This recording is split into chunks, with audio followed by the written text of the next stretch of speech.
جنوبی ضلع شوپیاں کے سگن زینہ پورہ میں ہونے والے مسلح تصادم میں 2 جنگجو مارے گئے ہیں۔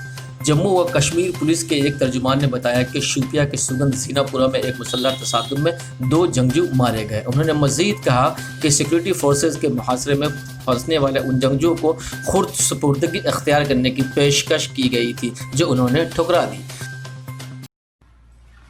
سجاد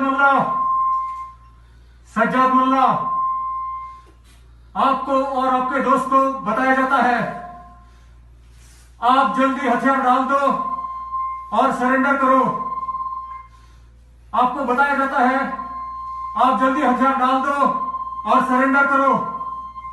رائے نے تفصیلات فراہم کرتے ہوئے کہا کہ سگن زینہ پورہ میں جنگجوؤں کی موجودگی سے متعلق خفیہ اطلاع ملنے پر پولیس فوج کی 44 راشٹریہ رائفلز اور CRPF نے مذکورہ علاقے میں گزشتہ شام سرچ آپریشن شروع کیا۔ انہوں نے کہا کہ ایک مشتبہ جگہ کو محاصرے میں لینے کے دوران وہاں موجود جنگجوؤں نے فائرنگ کی، جس کے بعد طرفین کے درمیان مسلح تصادم چھڑ گیا، جس میں 2 جنگجو مارے گئے۔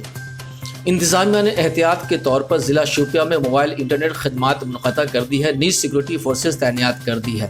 آپ کو بتا دیں کہ وسطی ضلع گاندربل میں گزشتہ شام BJP کے ایک کارکن پر حملے کے بعد ان کے ذاتی محاذین اور جنگجوؤں کے درمیان فائرنگ کے تبادلے میں ایک جنگجو اور ایک پولیس اہلکار جاں بحق ہو گئے۔ حملے میں جہاں BJP کارکن غلام قادر راٹھوڑ بال بچ گئے، تاہم اس کے ذاتی محافظ الطاف حسین ساکن عیدگاہ سری نگر گولی لگنے کے بعد زخموں کی تاب نہ لاتے ہوئے دم توڑ دیا۔